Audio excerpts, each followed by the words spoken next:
নমস্কার বন্ধুরা, রেমি পুতুলের রান্নাঘরে স্বাগত।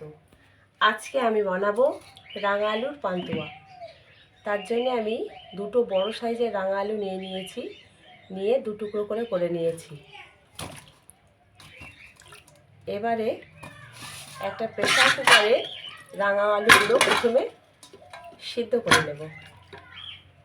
এগুলো ছোট ছোট সরু সরু হলে আস্ত দিয়ে সিদ্ধ করলে অসুবিধা হতো না, কিন্তু বড় বড় মোটা মোটা বলেই আমি মাঝখান দিয়ে দু টুকরো করে কেটে নিয়েছি। দুটো সিটি মারব। এবারে লাল আলুগুলো জল থেকে তুলে নেব।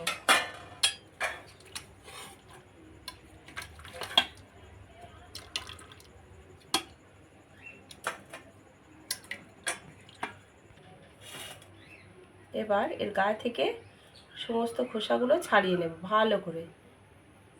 সব খোসাগুলো উঠে যাবে।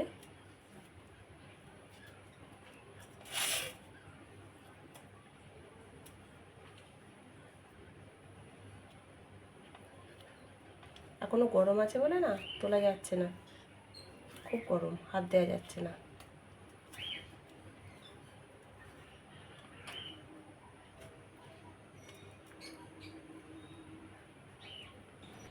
এবারে পান্তুয়ার জন্যে চিনির শিরা বানাবো। তার জন্যে কড়াইতে দিয়ে দিচ্ছি 1 বাটি চিনি। এর মধ্যে দিয়ে দিচ্ছি 1 বাটির একটু বেশি, 1.5 বাটি পরিমাণে জল।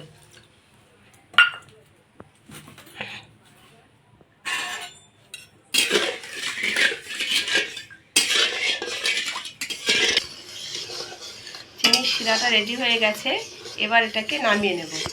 এর মধ্যে একটু এলাচ ফাটিয়ে দিলে ভালো হয়, কিন্তু আমার কাছে নেই বলে আমি দিতে পারলাম না, দিলে গন্ধটা ভালো হয়। এবার নামিয়ে নেব এটাকে। রাঙা আলুটা খুব ভালোভাবে হাত দিয়ে মাখিয়ে নিতে হবে।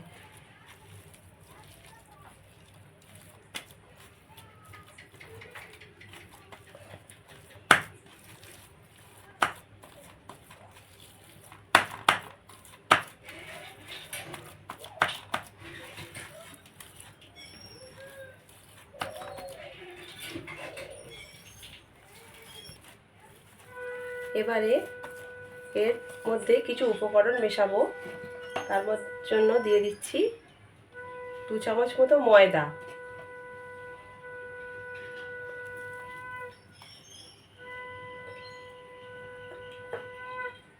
দিয়ে দিচ্ছি 2 চামচ গুঁড়ো দুধ,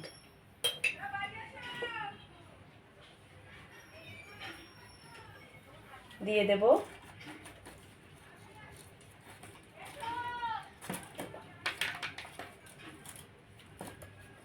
খুব সামান্য পরিমাণে বেকিং সোডা, সব শেষে দেব 1 চামচ ঘি। সমস্ত উপকরণগুলো দেয়া হয়ে গেছে। এগুলো দিয়ে খুব ভালোভাবে এটাকে মাখিয়ে নেব। এবারে হাতে একটু ঘি মাখিয়ে নিয়ে পান্তুয়াগুলো বানিয়ে নেব।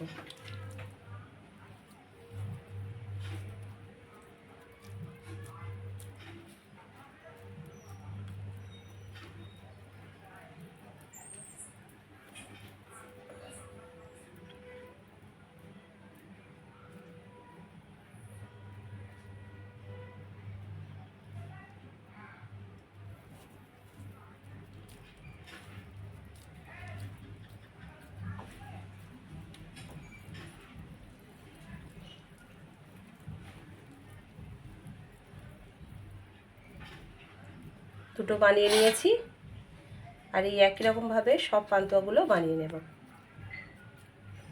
পান্তুয়া সবগুলোই বানিয়ে নিয়েছি। আর এদিকে কড়াইতে সাদা তেল গরম করতে দিয়েছিলাম, তেলটা গরম হয়ে গেছে। এবার পান্তুয়াগুলো ভেজে নেব।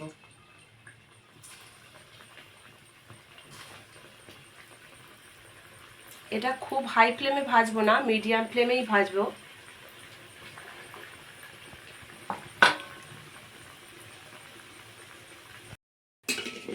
বন্ধুরা, প্রথম ব্যাচের পান্তুয়াগুলো ভাজা হয়ে গেছে, এগুলো তুলে নিয়েছি। এবার চিনির রসে দেব আর এই একই রকমভাবে সব পান্তুয়াগুলো ভেজে নেব।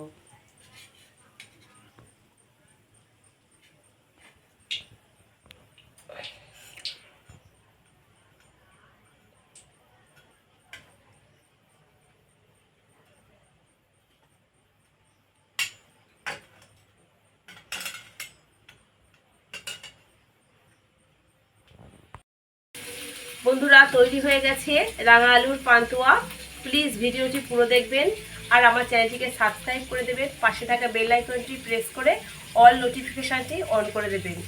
আজকের মতো এখানেই শেষ করছি। ধন্যবাদ।